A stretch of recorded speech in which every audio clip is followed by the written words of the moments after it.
See? Cool. Yeah. It's, I've got, and like right now, it shows what's on. And then you can, there's the tune in. So you have to do is click on that. Listen live, just click on that. Also shows our Facebook. Can you tell where people are listening from? No, we can't do that. It'd be nice. Somebody in Norway.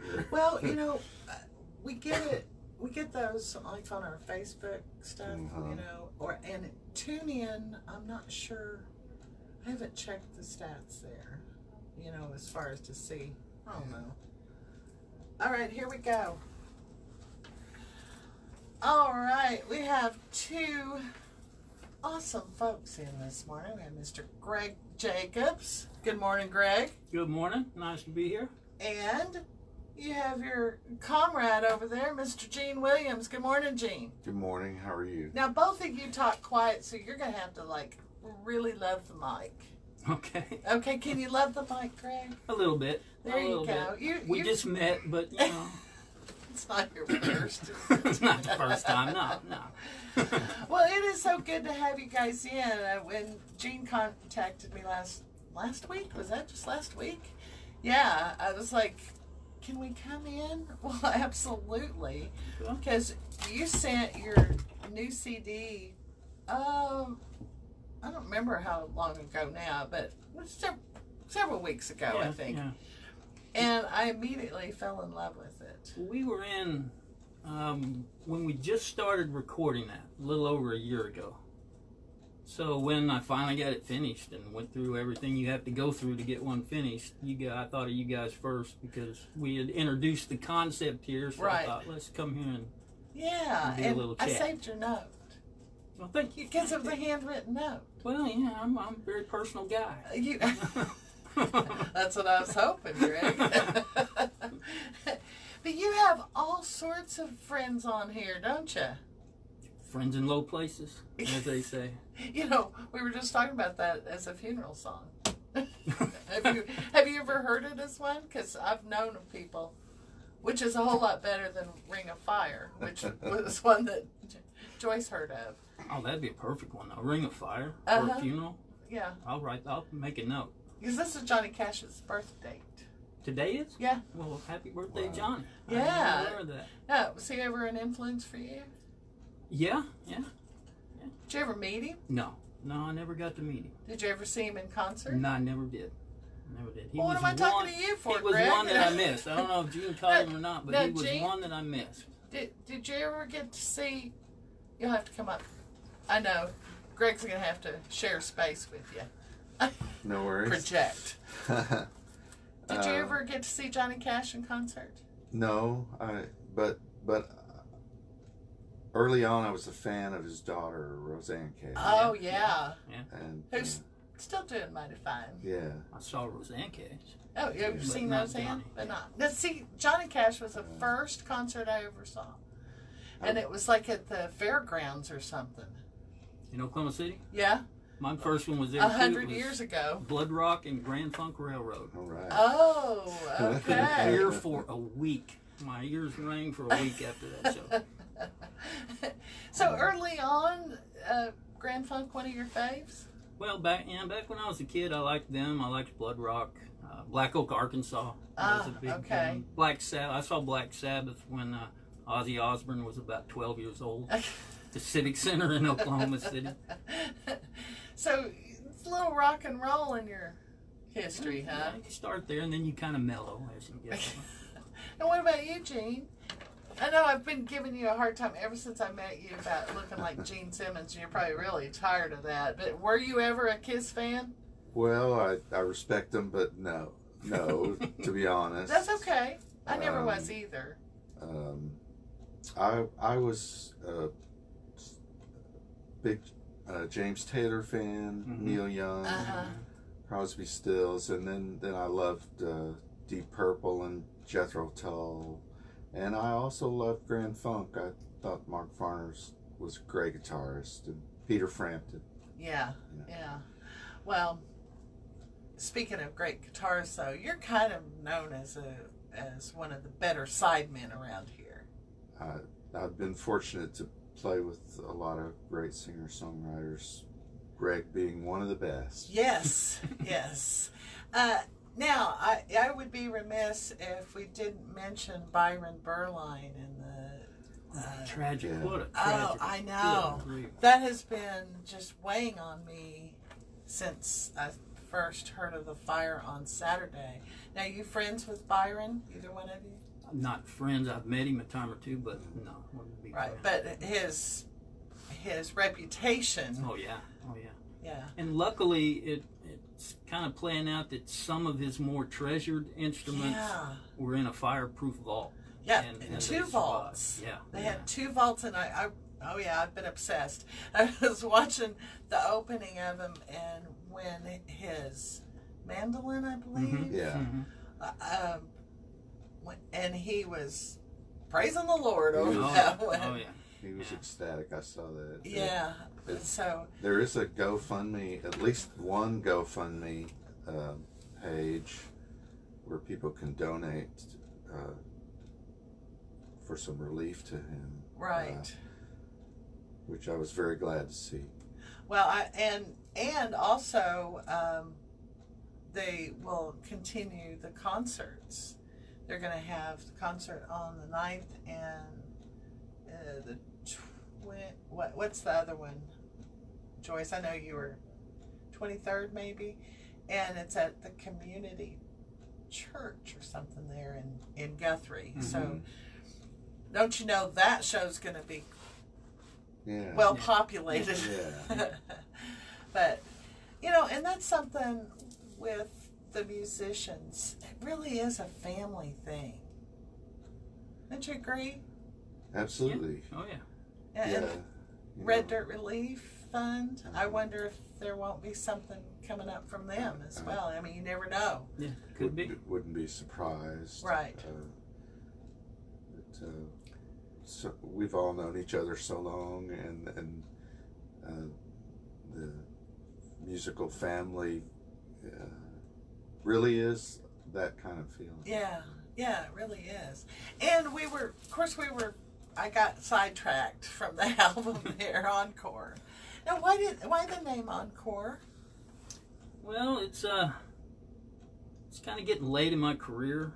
I kind of thought I might take the Bob Childers approach. Bob went on a farewell tour that lasted about 5 years.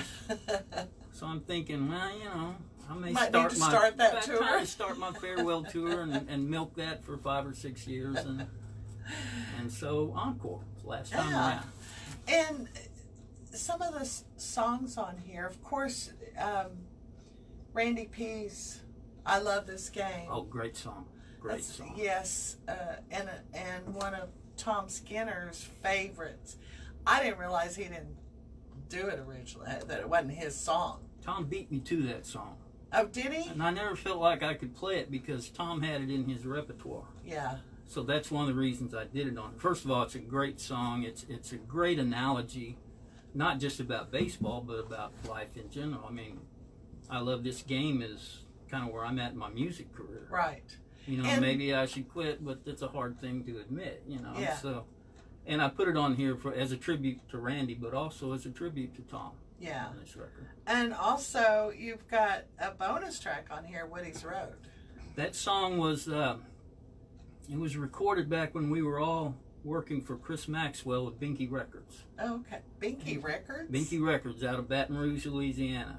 And they brought us all in the studio, and Tom is on it, I'm on it, Bob is on it, and Mike West in Michigan did a verse on it, who were 2 of the main artists on that label at the time. So that's also a tribute to Tom and Bob. Yeah, because that's... And Benny Craig, who's also passed. And, yeah, now Benny just passed... What? It was several years ago. Oh, was it several? When Benny passed. Okay, I remember... I never did know him, but I remember seeing, people He talk was about an amazing musician, amazing fiddle player. Now, you have some other friends of ours on this album, other than Gene. Got Jared Tyler.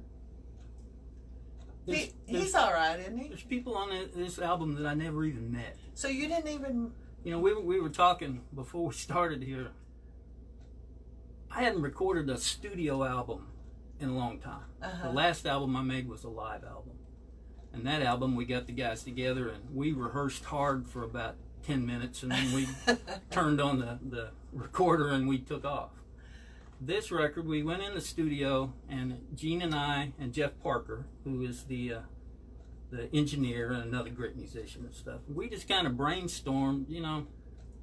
We went in there with a group of songs, and Gene Williams, by the way, played piano, he played bass, he played rhythm guitar, he played lead guitar. He wanted to play drums, but I wouldn't let him. Too much knocking and banging going on there. But we just kind of took each song, you know, and I had an idea of what I wanted the songs to sound like. And we just kind of got together and we started kicking around ideas, and we just kind of let each song evolve as we went in the studio. Okay. And these days, you don't bring all the players into the studio like we used to back in the old days. Back in the old days? Yeah, you just make a track, you send it out on email to somebody, and it comes back, and boom, there you go.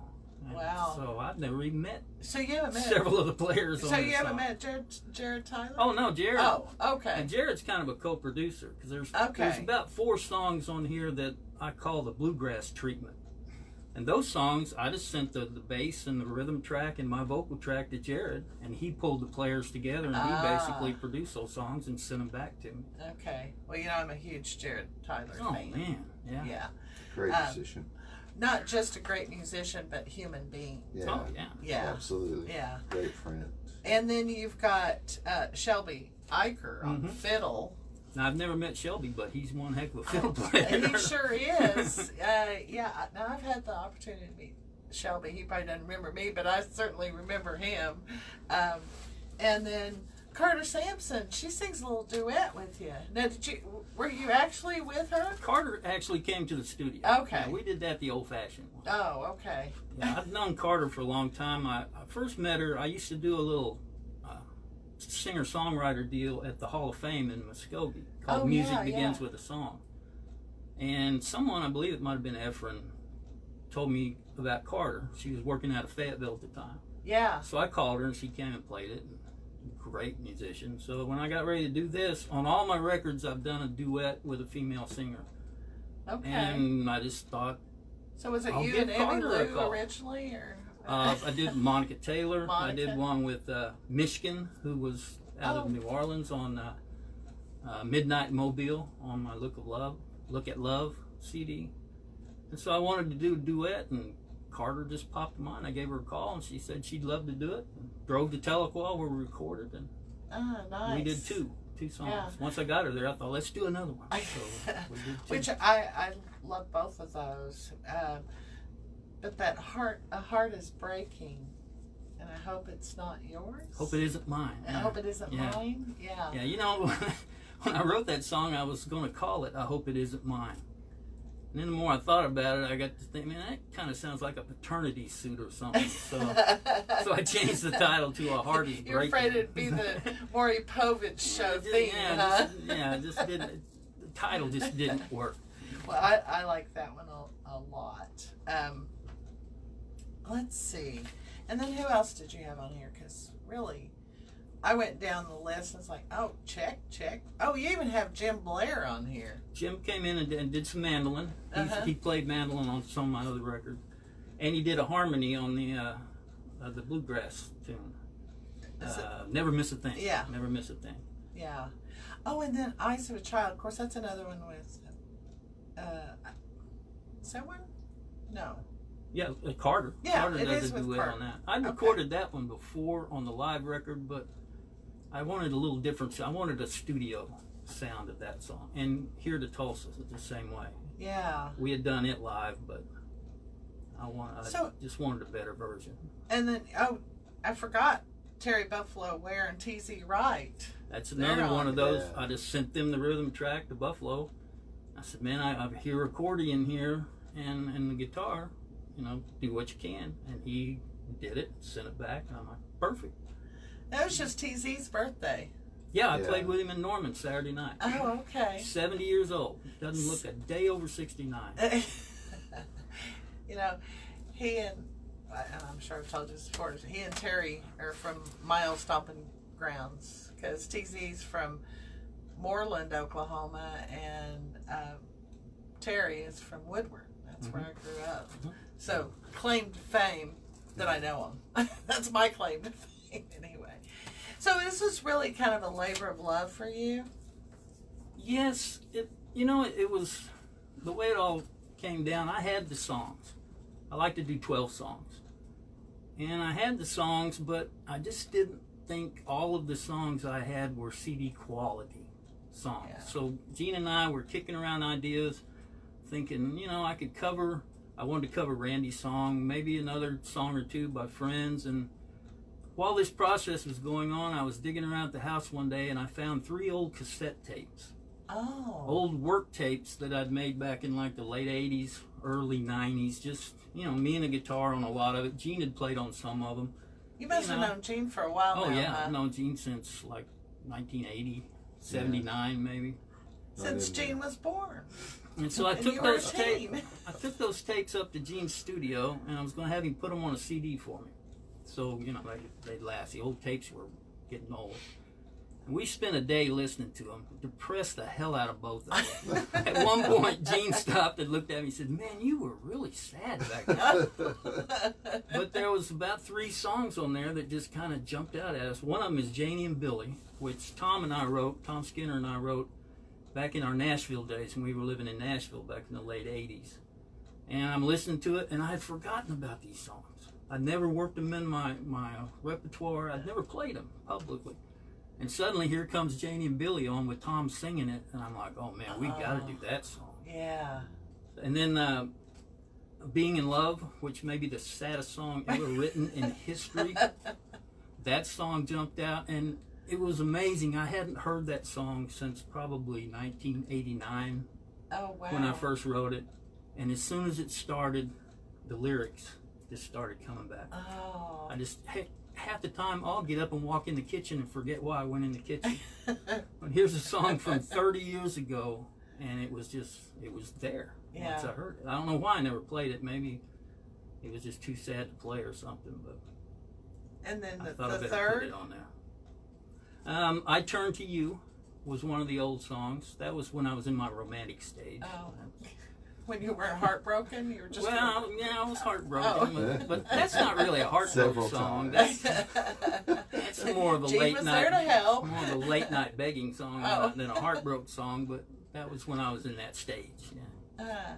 Well, we're here with Greg Jacobs and Gene Williams talking about Greg's new album, Encore, and you said that you were telling me earlier that you don't really have any like CD release shows set up. You're just kind of haven't really put a lot of thought into it for the reasons we've been talking about. The players are so scattered out all over the place, but as we do shows, we'll work in the new songs. Well, and we'll probably play them in a set together, just Gene and I or whoever happens to be sitting in with us. But as far as trying to get all these players together and doing one show, it would be extremely difficult. Yeah.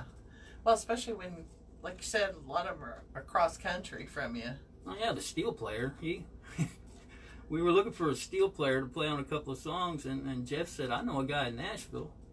So we sent him the tracks.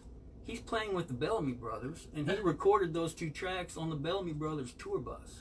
Crazy. It's amazing what they do these days. Yeah, technology kids these days, what they're doing. What will they think of next? All right, well, we're going to listen to a little news, a little music, and would you like us to pick something from the new album to play during? Sure.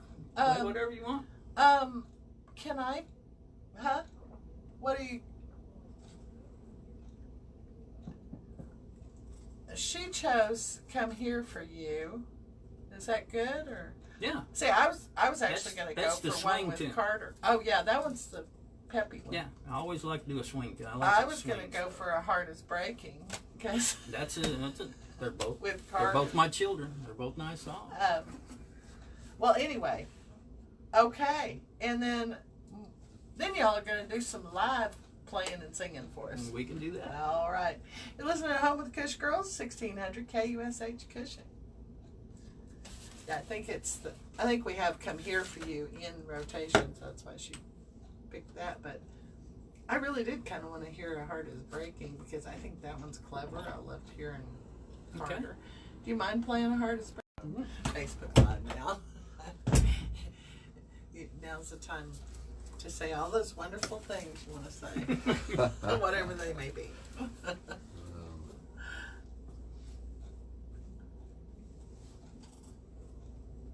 That was just through Curtis Sampson. Yeah, my daughter went to Guthrie Green on Saturday night and saw Carter and Jared. She said Cool. it was pretty awesome. We played the Woody Guthrie Center. Yeah. Yeah. I've never been to a show inside. I've been to the Guthrie Green. It's a nice little room. It Yeah. is. We did something over there. All right, about here we 6 go. months ago, didn't we? I'm here with Greg Jacobs and Gene Williams. We, as Joyce mentioned, we just heard A Heart Is Breaking, you and Carter Sampson on your new CD, Encore. And I told you that I like that sappy stuff. Well, there's a place for it. Place and a time. Well, yeah. It's like every day in my world. But now you and Gene, you've gone through your share of heartbreak and sleeping on each other's couches. Yeah. Well, back in the day, not in a long time. Well, yeah, Not I in a mean, because long you're time. both happily married now. But that's probably when we both, Gene's a writer himself. That's when we probably wrote our best stuff. Well, yeah, when life sucks. If you're, if you're like us, like me in particular, I'm a very personal songwriter. I'm not a very prolific songwriter. I don't sit down every day and write something. Yeah. So I write out of emotion or out of a story or something I need to get off my chest. Right. And now that I'm happy, they don't come that often anymore. Not that you're asking for any unhappiness. No. I'm very well satisfied where I'm at. Yeah. Well, I think it's time that we hear a little something from you guys. Okay. Well, what do you want to hear? Well, I don't know. What do you want to do? I mean, let's see. I'm not going to sing with you, so that's one reason Let's I had her sing a Carter we'll do song. Richardville Road, the first song on there. Oh, okay. Oh, yeah. Now this one tells a story. I like this one. It's a story of Eastman Richard. Yeah. It was a full-blood creek. Lived about 2 miles from where I live now, down on the Deep Fork River. And my dad used to always tell me this story, and his dad told him the story because this all happened in the 19-teens. But it's part of I don't know what you call a trilogy minus one. I have 2 songs I've written about the Creek Indians during the allotment period, which has always been a fascinating period to me in our history. And I'm a history major, and I'm a history guy. And I read a lot of Angie DeBow and all of her stuff. And anyway, Eastman was one of the full-blood Creeks who refused allotment, which is when they were breaking up the nation, and giving each Indian 160 acres and then selling the rest to white folks. He refused, and he hid, and they couldn't find him. So they just gave him an allotment. And it turned out it was up here by Cushing. And they hid oil on that allotment, and Eastman Richard went from dirt poor, had nothing, lived on the bank of the river, to a multi-millionaire overnight. Yeah. And so he built himself a town, Richardville. He had a bank, he had a livery stable, had a dry goods store, had a doctor that he paid to live in the town to treat the Indian community for free. He just built himself a big mansion, of course, and started buying all kinds of fancy cars and stuff. Eventually, of course, the BIA came in and declared him incompetent and took his money away from him because he was spending it. Well, heaven forbid. Yeah. But that was just a story that I grew up hearing all the time, and I just kind of put it in the back of my mind. It was rolling around, and one day it just kind of started coming out, so I sat down and wrote it. Well, bring it out for us. How about it? We're going to try it in B flat. Greg Jacobs and I think Gene I'm in B Williams. flat.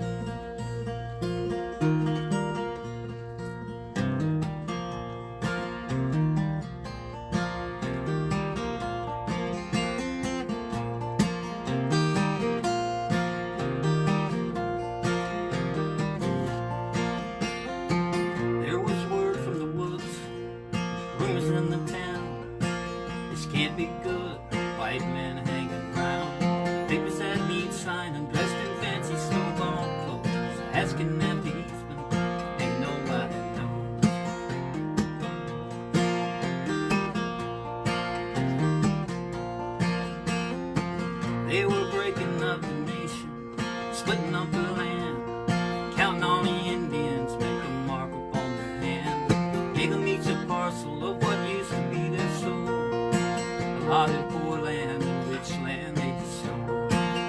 Back here in McIntosh County, where the deep forward goes, no choice in the making, nowhere else to go. Live by the river down on Richardville Road.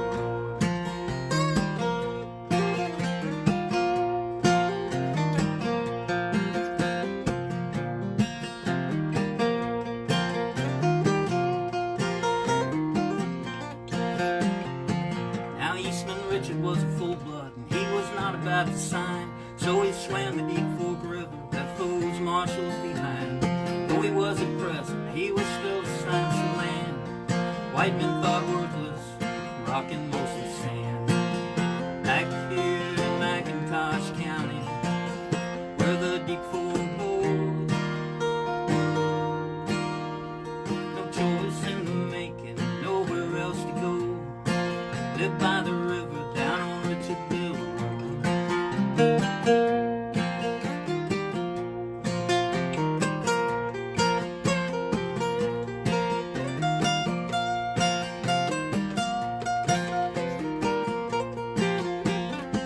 Then the old man came calling, hit it big on Easton's land, gave him $15,000, placed it in his hand, and he smiled and thanked him kindly, cast him from the fold. Barrels started rolling, turning oil into gold. Back here in McIntosh County, where the deep Fork goes,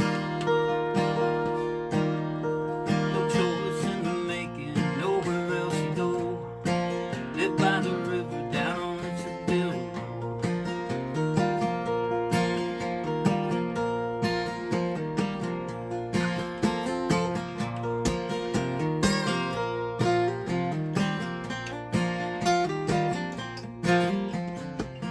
Yeah, he built himself a big house, bought a Packard car, liked to walk around his little town, smoke a big cigar, the world's second richest Indian. I read it in the Times, to his people, a tribesman, always fair and kind.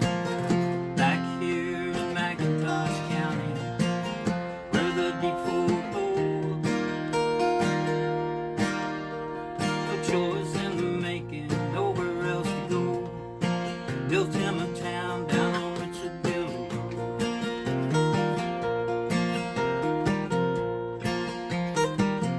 Down on Richardville Road.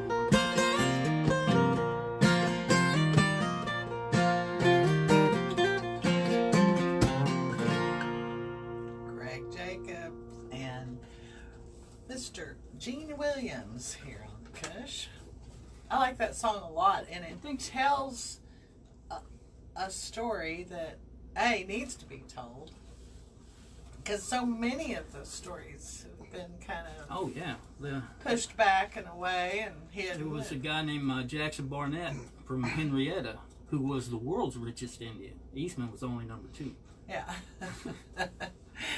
Well, sometimes it's good to even be number 2. Yeah. Now, you mentioned you're kind of a history buff. History, weren't you a history teacher? Yeah, I taught history for about 25 years in Shakota, Oklahoma. Shakota. Mhm. Just had somebody. Which was a perfect job for me. I was just a storyteller. Right, and you were saying on the break a while ago that you looked at those 6 hours of teaching every day as 6 shows. Oh yeah. I wasn't your typical, read the chapter, answer the questions at the end, test on Friday teacher. I put on a show every day. So I kept them awake. you were good. Good. So you were one of those good teachers. Oh well, I tried. I don't know if I was good or not, but I tried. Well, I wasn't boring. did you ever sing to him? No. Oh, No. I always kind of kept my music and that teaching stuff separate. Okay. I never even talked about it very much at school. Really? In fact, my old students will contact me when they see me on Facebook and stuff, and they say, "We had no idea." Oh, surprise! Yeah. Huh? was kind of a big deal and you didn't know it. I didn't live at the school. They think you lived there. You know? Right. Seeing a teacher when you were a kid at Walmart or something, and you're just like, whoa. What are you doing here? You're supposed to live at the school. Yeah, and heaven forbid you be in something that wasn't teacher-looking apparel. Yeah. Oh, yeah, they'd see me in the summertime looking like a bum. Right. Straight from the beach.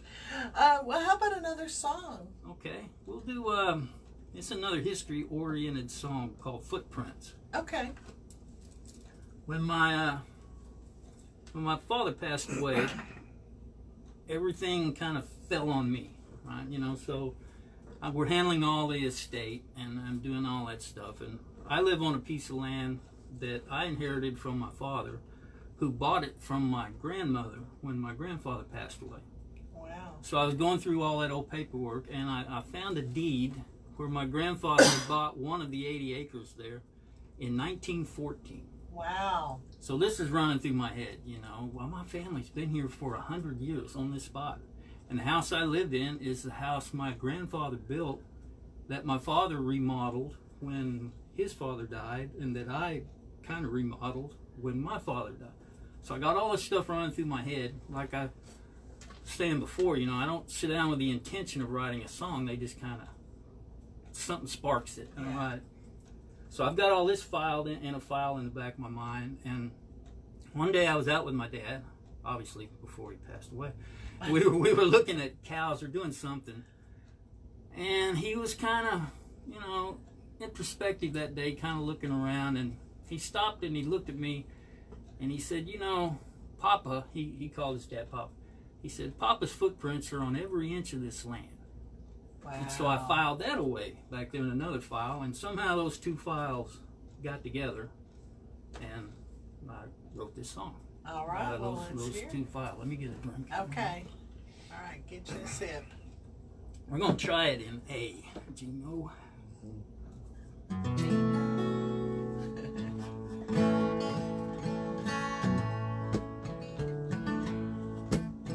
Take us. Gene Williams here to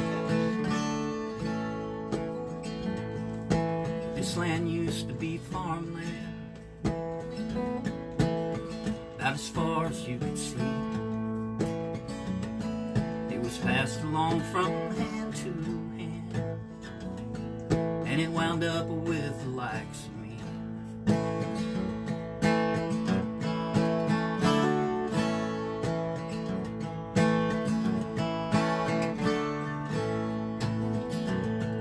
Well, my grandfather came to this land, although from where I do not know.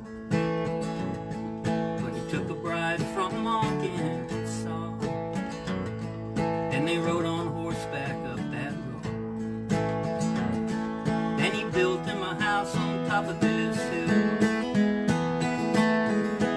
right here where I'm standing still.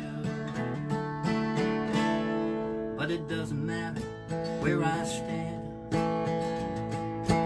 left his footprints on this land.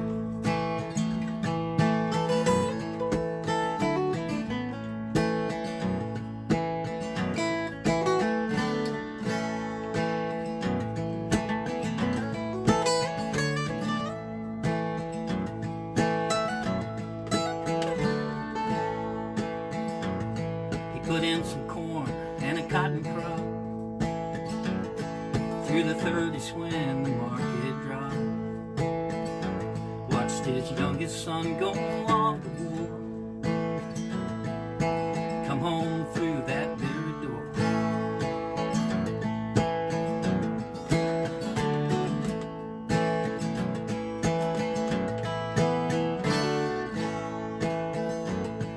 Yeah, my grandfather farmed this land, and he worked it till the day he died.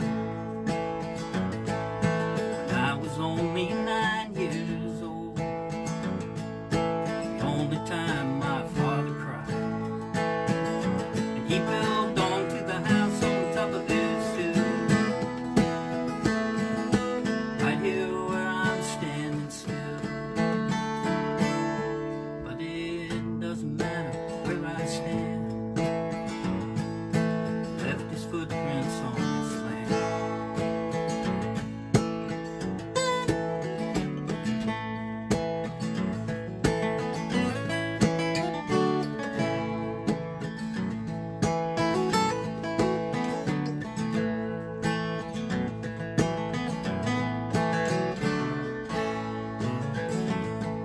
Well, my father grew up on this land. A farmer's son was born to be. He learned it at his father's hand, and he tried to pass it on to me. But I was born for other things. There were other roads for me to roam, but they always led me back, it seems. When my father died, they brought me home. And I built onto the house on top of this hill, right here where I'm standing still. But it doesn't matter where I stand. Left his footprints on this land.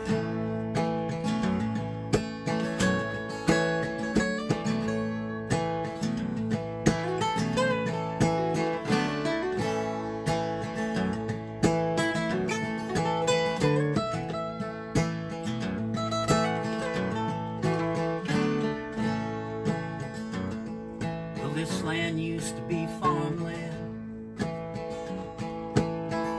as far as you could see. Greg Jacobs, Gene Williams here at the KUSH. Greg's new CD, Encore. Where can people get these? Go to gregjacobsmusic.com Okay. and follow the links to CD Baby. I'm not sure if it's up yet on Amazon and iTunes and all that, but it should be shortly. But Okay. you can buy the record, you can download the record, you can get the tracks individuals through CD Baby. My email's on there somewhere. Drop me an email and I'll hook you up with a special deal. There you go. That's a better way to do it. Takes longer, but That's all right. And do you have any shows coming up? Either one of you? we're working on some things. We got Blue Door coming up in March, and Nice. Yeah. then we're going down south in the end of April, down to Baton Rouge. Baton Rouge. A lot of things in the works. Okay. And Gene, you have something coming up right away? Well, You're always someplace, aren't you? I think so. I'd have to check the calendar, but Okay. but I'm looking forward to going down to Baton Rouge. Chris Maxwell has a little venue down there called the Red Dragon, and he is Binky Records. Oh, Yeah, okay. yeah. Oh, And so so- that'll be really cool, won't it? Yeah, so Yeah.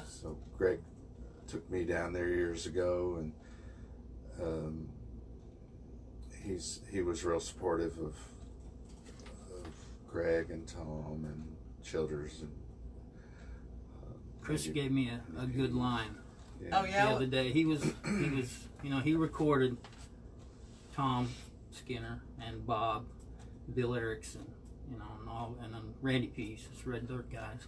Yeah. And he was promoting our show in April, and he called me the Red Dirt Survivor. Oh. And I thought that was a pretty good line. Oh, yeah, well, and thanks for using it today. Yeah. Thank you guys so much. Check back with us. Thanks for having us. It's Yeah, fun. we'd love to have We you back enjoy it. anytime. Thanks so much, and thanks for all you do for the musicians. Yes, Oh, yes. well, Appreciate that very much. we love it. We We're- love you too. Aw, and we are out of time. Tomorrow morning we'll have Aaron York here talking about CASA. In the meantime, keep your dials right here, 1600 KUSH Cushing. Peace out, everyone. Well, that'll be fun for you guys. Yeah. Baton Rouge. Oh yeah, we haven't been in a couple of years. Eat We some go down there Cajun once, food while you're once down a year there. for a while. Or is it, of course, yeah, Baton Rouge.